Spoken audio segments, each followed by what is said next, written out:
Hello and welcome to the IdeaCast interview series, episode number 84.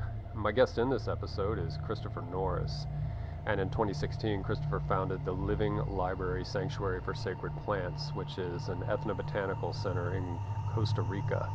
And it was an honor to bring these plants into my interview series, as well as having Christopher as a guest, but I wanted the plants to be a star as well in this conversation, or a standout, I should say, perhaps better than star.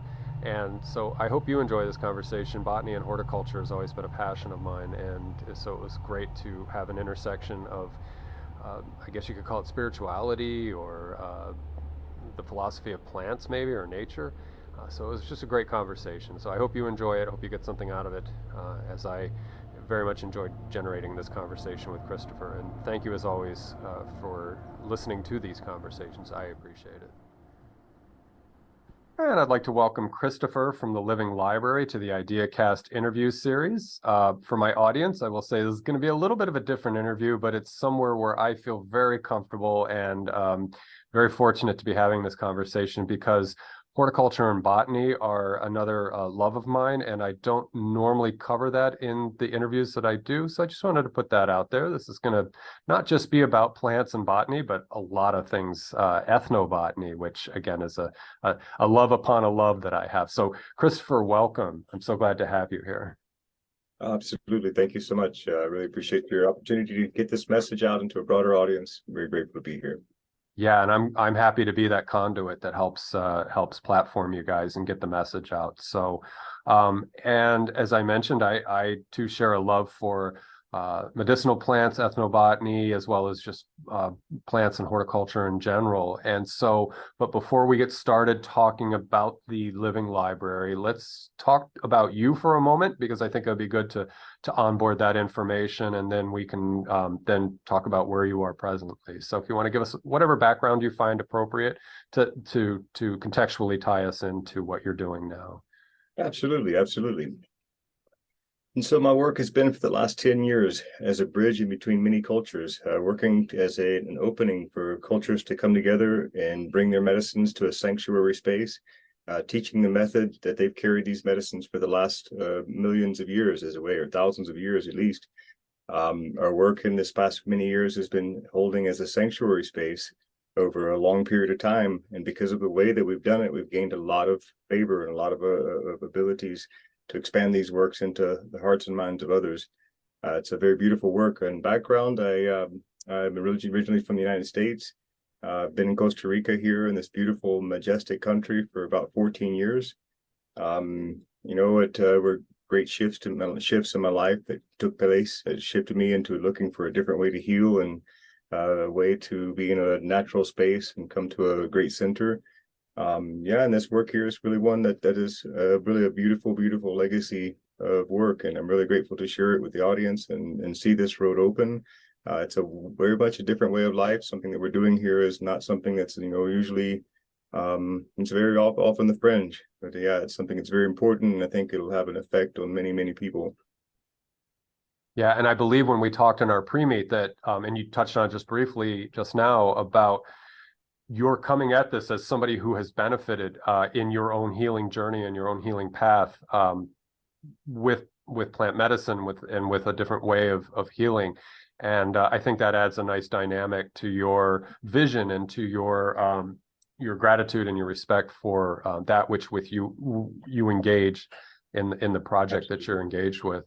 So yeah, just to speak a little bit about that, absolutely. What began this journey was something that about 17, 18 years ago was an explosion, as I used to be an industrial coatings expert, worked in industrial power applications and many different nuclear power plants, very heavy industrial work, and was quite an expert at it.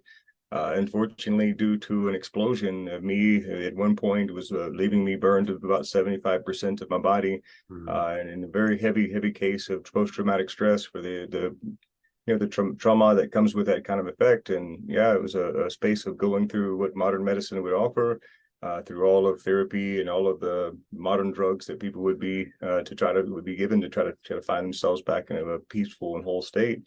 And unfortunately, most of that didn't help at all. But really, it put me into a deeper search for alternative forms of healing and finding myself and back to the greater power that I should have in walking daily. It was a pretty good case of post-traumatic stress to say that, being trapped and on fire really does a great damage to the brain. And yeah, and so I was really grateful, honestly, to have had the right information come to me in right moments, and it led me into a space of understanding these alternate forms of healing. And then through that, seeing that just magic healing, for the trauma that was caused by that accident and fire, and seeing so much great healing in my life. But then in my discovery and journeys, I also saw that the last were the elders that were teaching and working in these medicines. It's really what, not only to understand the really great importance in my own life and healing and understandings about the hardships in my life that had come through, that would not have otherwise, right? We would not have through therapy or any other form. And some of these medicines, to look at them, it's brain surgery, it's heavy duty, it's really full on. And you really need to check in with yourself first off to see if that's what you need. And for me, I was in a space where, I was fully committed into working in with these alternate forms of healing. And I'm so very grateful that I did. Oh, I should imagine. Absolutely. And so just doing a quick math, you had your injury 17 years ago and you have been in Costa Rica now for 14 years. During your healing and recovery process, were you transiting to the area that you are in now, or to Costa Rica, to do some of these healing journeys and these healing sessions? Was there work with someone in that regard in that 3 years in your healing process? Well, it took quite a bit. With that type of injury, it's just the recuperation is quite intense anyway. Being burned of 75% was also being in a coma and being in an induced coma for 2.5 months, which then led me to the need to learn how to walk again and learn how to talk again, all the wonderful facilities that we have and take for granted, that I had to basically walk through a second time and learn to have a second time. You never really know how great it is until you've really had to earn those simple, basic things. That moment in life changed me, to be in that space, and humbled me to the very base of who I am, and also made me gauge a little bit of what my life was going to be spent on, right? If you ever find yourself at the end of your existence, you really start looking deeper into what you can give in your life. And I think for anybody to say, once the surprise of death wears away from you, it's the closing of the cycle and the feeling of now no longer words can be spoken, no other undoing of any doing that's been done, and really I'm grateful, as hard as that accident was, but the source of power that comes from that is because now I live a different life. I live a life where each day is lived like my last life, my last day. And so I'm very grateful to have had a dance with my own mortality, because it shifted me in so many ways. And also, I don't know that I would be able to do the work that I'm tasked to now and working with now if it hadn't been to be brought to that very humble space, to be reborn again, and to then have a great value and appreciation for all the little things that we have every day. And one thing also is, like, having walked through such a hard path, and to have been reborn by fire, essentially, to be taken to the depths and in a coma and then perish and have my heart restarted, and to be really, I died by fire and was brought back. And so coming out of that, and to say, it makes you really change the way you live and open to the way that one can spend their lives, and so that when they find themselves once again in that space, that they'll be whole and complete. And that's really the mission of the Living Library, more than anything, is really to teach people how to live such great lives that, honestly, we all have that moment coming. We're all going to sing to death. We're all going to say, most of us, please give me more time. Right? Can I hang on a little bit more? Right. Right. If you live so well and so strong and so beautifully that you get to the point where you say, come on, I'm tired, let's go. Right. I'm done. I'm complete. And that's really the task of the Living Library. And the main thing is, and it gives a lot of people a lot of strength, because they know that, and the story of what I've gone through, and to show the source of power as it is, and that they gained a lot of understanding. People say, oh, my back is hurting so bad, but Chris, I know what you went through, and I'm okay. Oh, yeah. Yeah, you're an inspiration, and quite literally a phoenix story. Totally. Yeah, very, very literally. I had a brain injury years ago, and that's kind of what set me on my path because Yes, I sir. was similarly, I just had to, I had to learn to speak again and understand again, things like that. So Oh, yeah, it's amazing how it's motivating. In fact, I was just having a conversation with somebody this afternoon, and some of the most inspirational people I've met are people who have recovered or survived cancer, and they were there at death's door. They were in that threshold, and they came back, and they don't take that for granted. So I see that in your story as well, and I think that's uh, people don't have to go through that experience, but they can meet people like yourself and understand a priori or without actually going through it that absolutely. this is a life-changing thing. Your trajectory was shifted by that incident, and for the better. I'm glad we're having this conversation. I'm sorry you went through what you went through, but you understand that that was I call it your master showing up, right? It's something that shows up in your life, and it's like going to teach you a very hard lesson, and then you go forth with that lesson if it doesn't ruin you. So hats off to you for that, and here's to that coming up with a positive hindsight on everything about that. Oh, in the hard times, we just got to remember that we're being prepared for greatness and Yeah, great things. yeah, absolutely. So let's talk about your arrival into Costa Rica 14 years ago and the establishment of the Living Library, and please unpack that for us and what it is that you all do. Sure. And so, like after many journeys around the world, searching for these forms of healing and finding such great awareness in the minds of indigenous elders, elders that were mostly in their 70s and older, and seeing in the space, and by journeying into these spaces and seeing the way that the environment was changing, the way that the habitat of these medicines were changing, and even the climate of the way that their children wish to carry forward that same work, right? And they say that, like, that everything is changing in such great form because of the modernization and the new kind of popularity and work around these sacred plant medicines. And you see it from the root, where the children of powerful medicine men and women want to be more as just selling ayahuasca abroad to foreigners, because they truly know the work that their parents, and they know what it is, the work it takes to work in these healing modalities. And everywhere I traveled, it was the same thing. It was elders with powerful knowledge that were carriers of knowledge from their grandfathers and lineal carriers of knowledge. And then in very difficult finding their young people and the young people of that community that weren't, in certain ways being polluted by by Facebook and by the city and like in the modern way of things, and wishing that to be their life, as opposed to like being off and learning of all the plants and all the medicines that their fathers or mothers would know. And Mhm. in that way, it just over and over, and you see that these guys are getting so old, and that if there's not a place that really unifies the students with the teachers, right? The sacred students and the ones that will be the next generation of carriers of knowledge. And so that was really what Living Library was born out of, as many journeys and travels, and seeing just a dire need for not only the preservation of species and understanding of these species, but also a place that would carry the cultural knowledge, and this very significant cultural knowledge that represents a long path of human discovery that we in this generation right now are responsible for losing, right? And the Mhm. elders that we know and understand, these are the encyclopedias. And really, even their parents were the ones like really, like now we're in a space where they're, the 70-year-olds are really knowledgeable, but not like their parents. Okay. And then their children, the ones that are like the 50-year-olds, they know some, but it's not the same. And so out of that, and just seeing the dire need to be able to create a sanctuary and a safe space, call it a base, a place that people, on base for these sacred plants. And Mhm. so out of that, I started, excuse me, I started going around in my journeys and inviting elders, and I bought this place 6 years ago, or began the whole project on this land and light, and to actually create the preserve and sanctuary of the Living Library 6 years ago here in a place called Tinamaste, which is up in the mountains in the South Pacific of Costa Rica. Okay.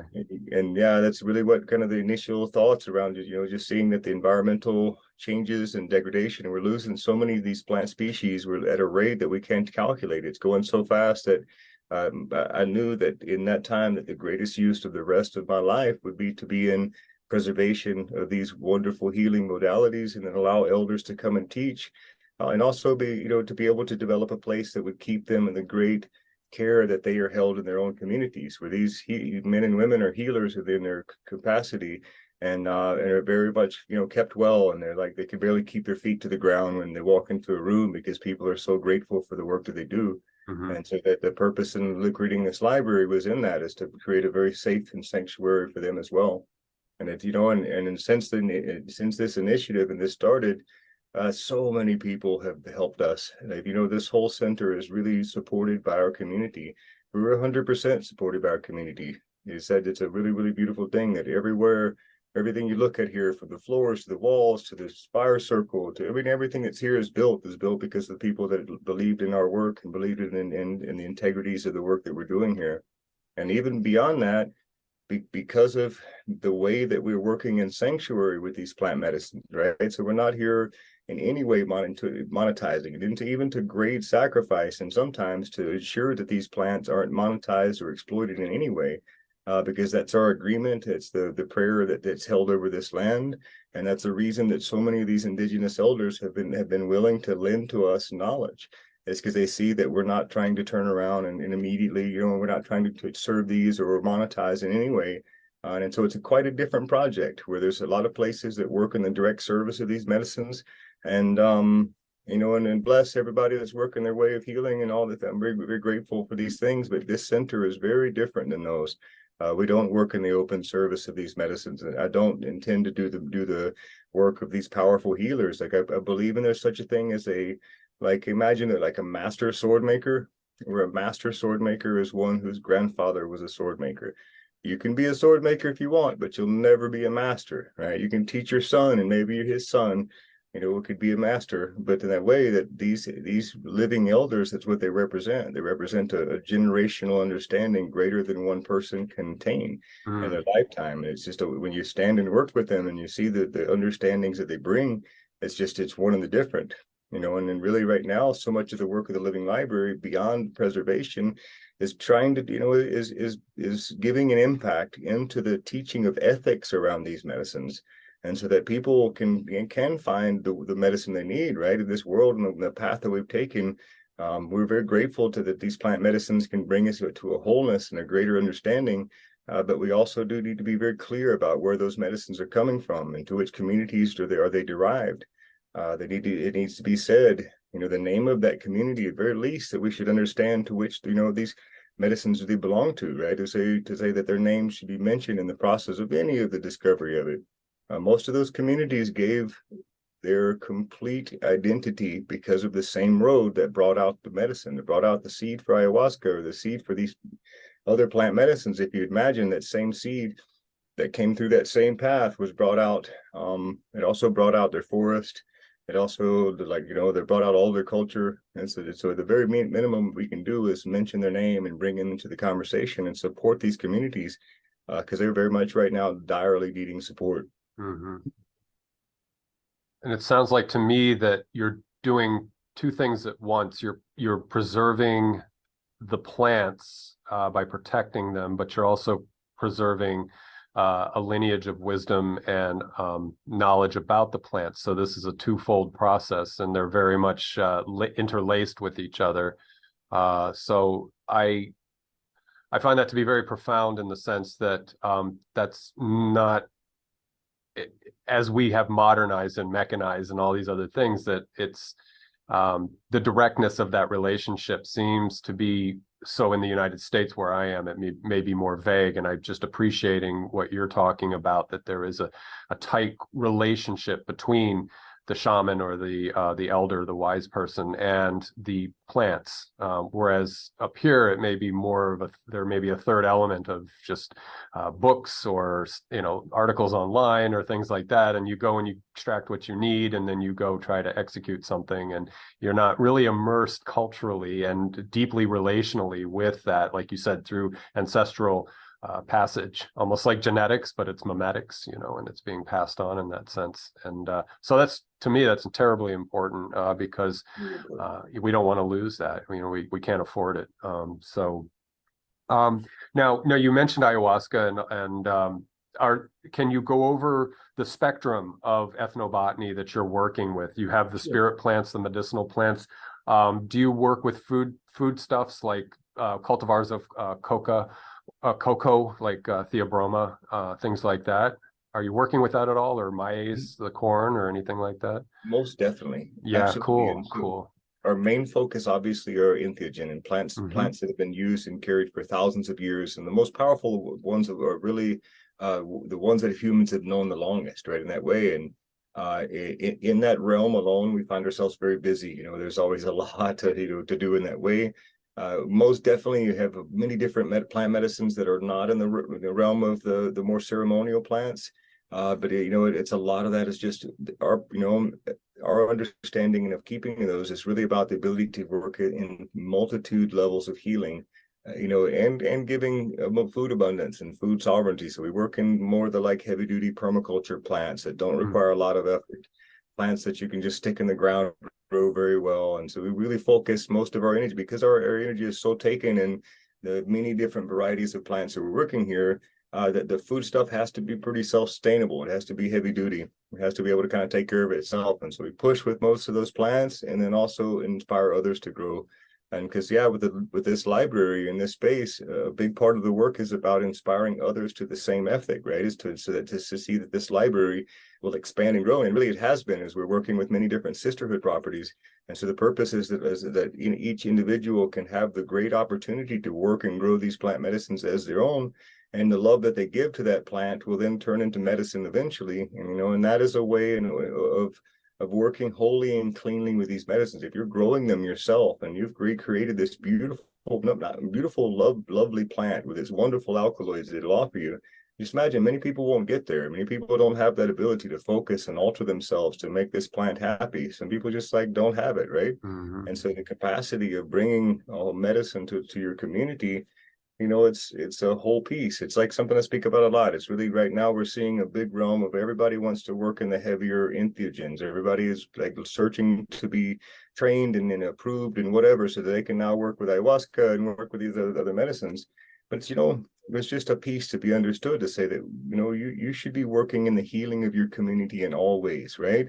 And to work in the tip of the tip of the iceberg, the very tip of the like most powerful medicine there are. You know why? Because it's very popular and because it's lucrative and because people swarm around you and you're amazing because you're holding and carrying these medicines. But what have you done beyond that for your community? Do you have any other, is there anything else that you've done? Are you a healer or are you just carrying this one medicine, this one horse pony kind of thing? Because I guarantee you in a space like this, and the true healers and the true people that it should be working with these medicines can heal you of many things, right? It's not just, hey, throw ayahuasca at it. Hey, let's do peyote tonight. No, it's wait, like, you're better yet, your liver is sick. This plant will heal your liver, but quit letting your girlfriend talk to you that way, because actually that's what's pissing your liver off, because all of this emotion is held in this deep in this space. And so a person that knows you, and that's what's lost a lot of times in these modern forms and uses of entheogens, is that the true medicine is the community, is in people knowing. And if you experience medicine with a person like that, you want a deep knowing, you want to have a deep relationship.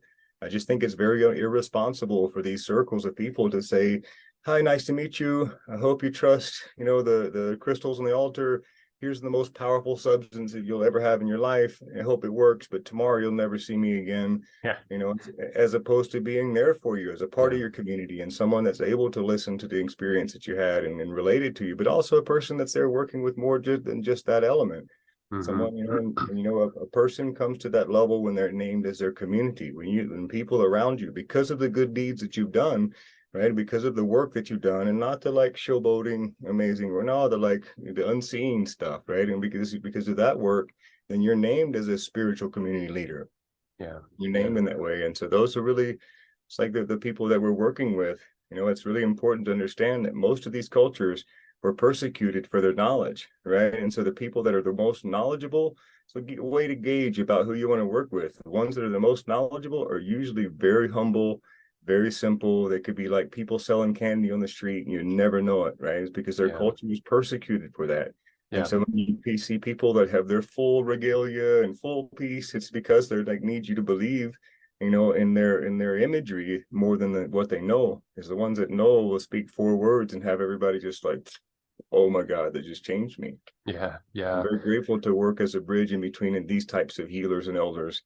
And then that's the cool capacity that I get, is because one master elder will come in this space, so much knowledge around peyote or hikuri, which is they call it, but then be completely ignorant about ayahuasca or yahe or any other medicines from Mm-hmm. the South. And so as they come here to Costa Rica, they come into a space of complete learning too. And so I get to work as a bridge of this knowledge that's been deposited here, which is a cool honor when you're working, passing forth information that you've learned in special ways. And then also, yeah, being as a guardian of that. Most of that information will be kept until they pass away, and then I'll start teaching it. Mm-hmm. Mm-hmm. Now, Honor them. yeah, yeah. So an immediate question to what you just said, and then I got another question for you, is the repository of this information, are you taking advantage of modern technology and preserving that which can be preserved? Obviously, there's subtleties and abstract things that cannot be put into a silicon box, but are you taking advantage of modern means to try to help with your mission with what you're doing? Yes, most definitely, because it's very Yeah. important to bring the message out as to many people as possible. Okay. And so, yeah, that's making video courses with the abuelos or the grandfathers as they come in. We've begun that about 3 years ago, and now have Temazcal course load stuff, a lot of their cosmopolitics, and from each individual community for what they would wish to be known and understood by. We've been mainly working with the Mexicas in Mexico, a wonderful community called the Omitlanesi. It's for which was given the name Tlahuililok very recently, actually, in a naming ceremony. It was very beautiful. Tlahuililok means the owner of light. And it's a powerful name that was given to me that I'm meant to work the rest of my life in order to deserve. And the owner of light, what they mean is is that I've devoted my life into the teaching of these things, and that light is the light of knowledge and awareness. And so my dear friend and wonderful elder and master that has taught me so much, Abuelo Yuval Toshli, Abuelo Conejo, and named me Tlahuililok, and in the understanding of all the light that I bring to this world. And also, mainly for I think what impresses him the most is some of the hyper cultivation techniques that we have with peyote, and he's like, Chris is doing things that like no one does, and they've, since I've been working with him in the Sundance in Mexico for the last 5 years, they've always called me Sabiduría, which means in English wisdom. And so, yeah, like that's always been my nickname since I started working with them. And so, yeah, like they changed it over to Tlahuililok. I've been doing a lot of work with Abuelo Conejo and his community, the Omitlanesi. Always going to support the Sundance, which is a very beautiful ceremony that's held every year in Hidalgo. And it's one of the many indigenous communities that we're so proud to work and support. Also with the in South here in Costa Rica, we're very grateful to work with the Baruca communities and the Bribri communities. And then as far as south with the South America with Shipibo communities and Yawanawa communities. And then, right now, there are still yet masters in this world. And if the young people that hear this voice and hear this calling, the calling is to cultivate an understanding within yourself, to see the true holders of knowledge so that you can be the greatest of carrying that as well. And then better yet, cultivate a keen intuition for the ones that are just charlatans and just trying to steal your money. Yeah, they're there for one facet of it and not the entirety of that experience. Yeah. And so my question to you earlier about, things beyond the spirit medicine and the entheogens, I, over the course of 20 years or so, have found the mundane for myself to be equally as important. So I have chocolate trees in my yard, and I just absolutely adore them. I just planted a mamey sapote that's hopefully going to sprout. Yeah, I have egg fruit.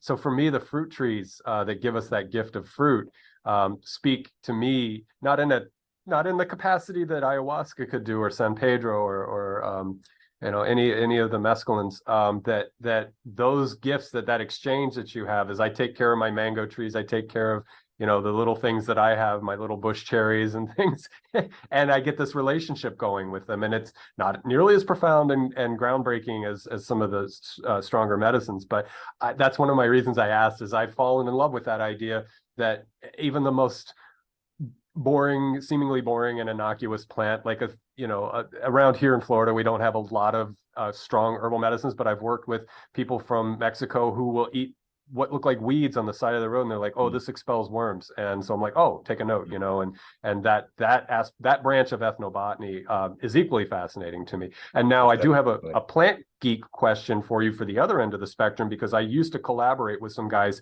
who were the local, for lack of a better word, they were the local shaman, and they would do San Pedro ceremonies once a year, but they also grew the Banisteriopsis caapi in their property. And they had 3 species of Anadnanthera in the property too. There was Colubrina pellegrina and Colubrina seville.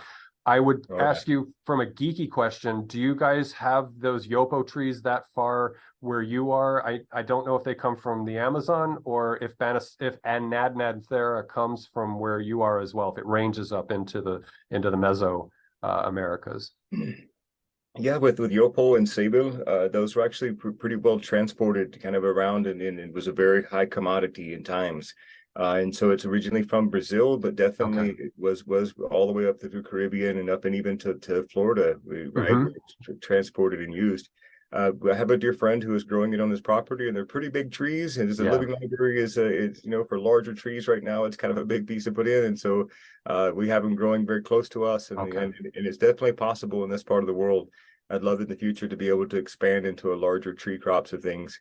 You know, I think that any botanist will eventually become an ethnobotanist. You grow a cucumber and it tastes so sweet. You pour your love into it and it tastes better than the other cucumber. But then also then Congratulations. Yeah, well then they're like growing a plant that's medicinal, and you're like, you have a headache and it takes your headache away, and it's so impactful on you. They're like, wow, I just grew this plant that completely healed me, right? Then when you kind of slowly, as you go forward into it, you get to a point where you grow a plant that can change the way that you understand yourself and or relate to your community and to the center of your intuitions and powers and abilities beyond the simple 5 senses that we have. Yeah.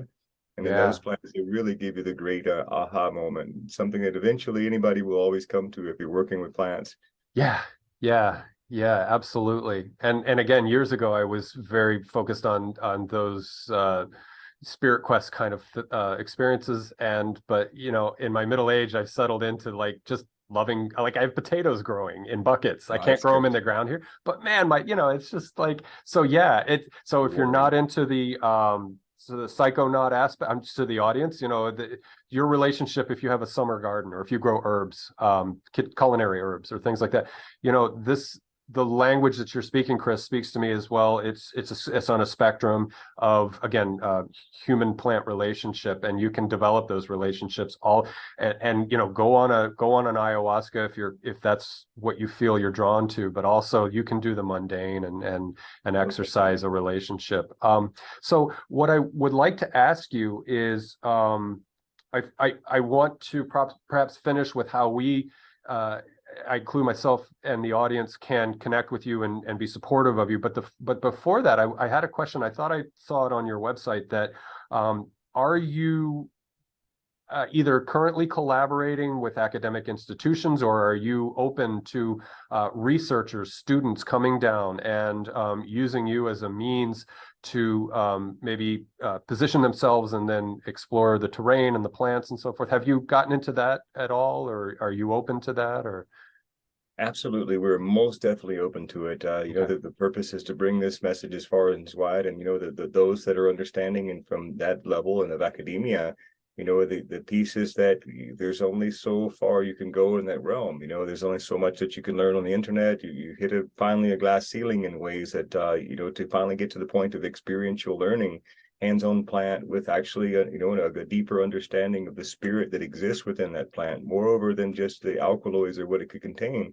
And that in that form, a lot of academic minded people have come here and been just in the exactly where they needed to be, you know, been in just such a great space to learn, because they had hit this kind of end of the, you know, what people had written, and you just only can go so far down that road until you're actually right on experiencing yourself. And so, yeah, I'm very grateful to be able to work with many students that come through. We have an internship program that we bring in some month-long direct dive into ethnobotany. And a month is a short period of time, obviously, but we do very well about passing as much information as we can, and then to be focused with each person depending on what they want to learn. Okay. And I would imagine also that there's opportunities from an anthropological standpoint to understand the relationship that the elders are sharing that they've, they're a lens to the past, to see that. So Most definitely. yeah. As the original carriers of this native thought, and no one really, the piece is to see that people are actually walking the way that they speak, right? And the piece is that we are, what we think and what we say and what we do should all be in congruence and alignment, and engaging by the elders that you wish to live and learn with, live with and learn around. That's a key piece with that, is to see exactly, are they walking what they speak, or do they walk the walk and talk the talk also. But most definitely, people that are into learning in that realm, we're very much happy to be as a bridge. Also, we go to the Sundance every year, and to go and support in such a way as work as lead fire eagle, which is to give 9 temescal, or serve 9 temescal steam lodges, right? Mesoamerican steam lodges, serve 9 in 4 days for their community. And it's also work that we do here at the Living Library. Like, where temescal is an ancient Mesoamerican steam bath. It's very, very good for you. Really, really good at giving you a greater capacity to work through any of life's hard moments. Imagine just to see the hot of the steam, the doors close, and you feel this strength of like your willingness to go further into it. And also like knowing that if you can hold strong in this space, that anything else in your life is easy, and you push yourself into a kind of a near, not emergency, but a near kind of trauma, near kind of like on the edge of it, right? And you're safe and well in all ways, but then in that space is where growth happens. Is to find yourself in a great and more empowering space through any other of life's great traumas or life's great challenges it can give to you. And so it's some of these things also. That's the one ceremony that I open and offer to the community that's actually more about keeping these things in practice. It's such a beautiful ceremony, and in these things without practice will perish away. And so I work as a standing temascalero with the word of the Omentlanesi, to have earned that ability to work as a temascalero. There's a great video on your website for folks who are interested in, if their curiosity has been whetted, and it's a temescal preparation, is the sort of the early stages, I think, and they were preparing the stones and had the fire building. So I really enjoyed that. I've done sort of North Hemisphere sweat lodges before, and those are really cool. Yeah. So another reason for me to try to get down and see you guys. Yeah, you need to, man. Please do. Yeah, absolutely. So then I want to now ask how, and I will have the link to your website down below. So a lot of this is there on. There we go. Okay, yeah, you froze for just a second. Oh, I think I got you. There you go. All right. Yeah, you stuttered for a second. Your frame stuttered. But I will have to the audience and you, I'll have the website down below so they can discover. But let's talk about how people can come to you for learning and for experience, and then let's talk about how people can support you vicariously from the West or the North, I should say. Spectacular. And so we're always always calling out the people that are those that have understood these medicines, those that have been healed by these medicines, those that maybe have changed their lives in certain ways, and they were very grateful for the great shifts that they've seen in their lives. And so those people that wish to support and in whatever way that is, should it be hands-on by coming and joining us and becoming as interns, coming and seeing us grow this center out of the dirt as it became from just a dream, nothing, a big giant dream that Chris just bit off. And it was all about how many people I could inspire to help me. And so far, there's thousands of people, as a worldwide group of people that have all been joining in this task of preserving these medicines for future generations. None of this is about me, right? This is all about the next ones that are coming through. And if we don't all start working in this way, it's not going to be left. These medicines will be left in a history book. Will unfortunately be the generation responsible for leaving in the histories, right, and not passing forth these very powerful healing modalities. And so, yeah, like to come for people to come and be hands-on in our project and help us build this center and in this space. It's always a huge calling to follow us in our channels, our live channels of Instagram. It's like the Living Library _, Instagram, or our website is ethnolibrary. It's probably we could be linked in that way.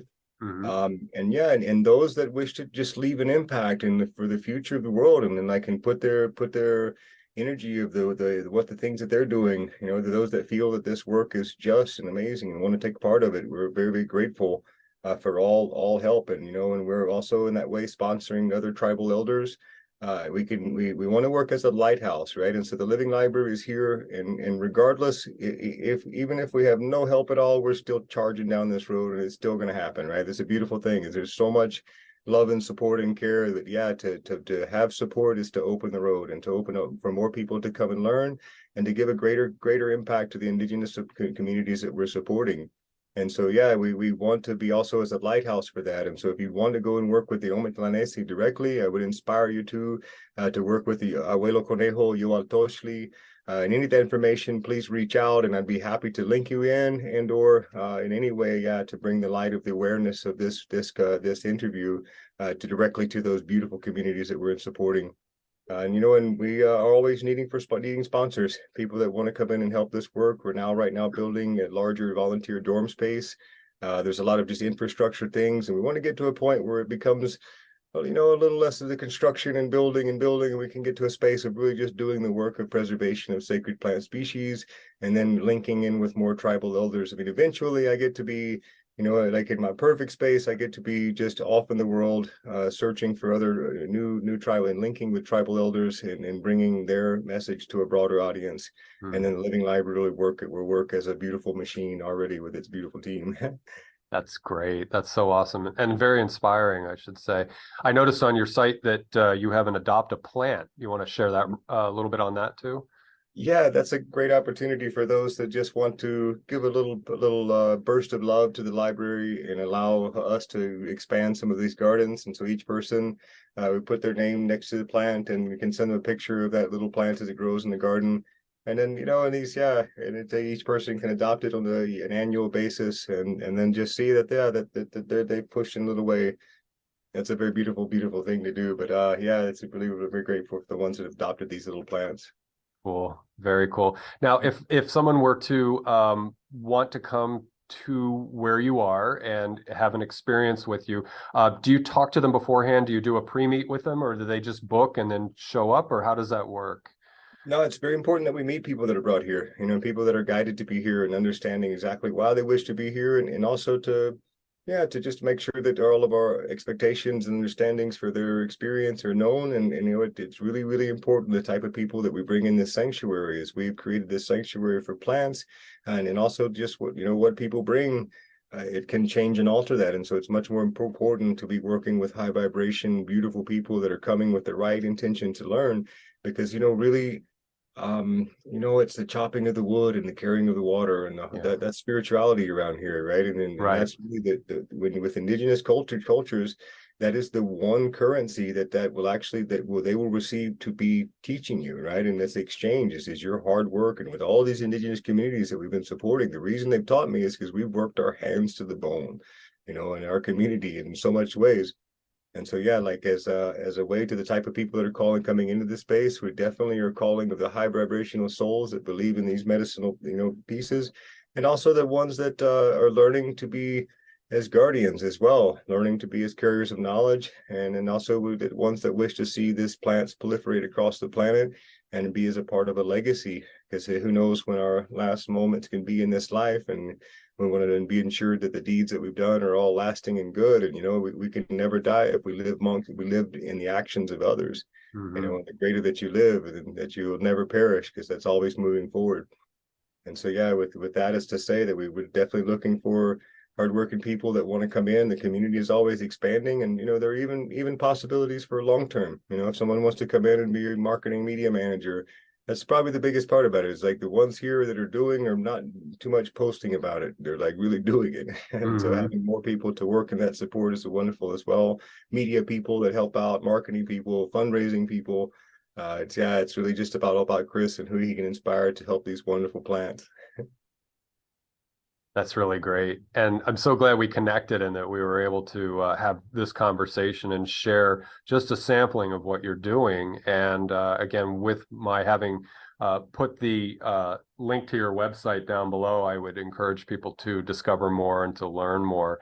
And, if there's, let me ask you this, on your website, you had this is very crude, but like a calendar of events. Do you have anything coming up? This is May 14th, 2023. Do you have anything coming down the pike that you want to share right now as a promotional Oh, wow. Thank you. sounding Yeah. board.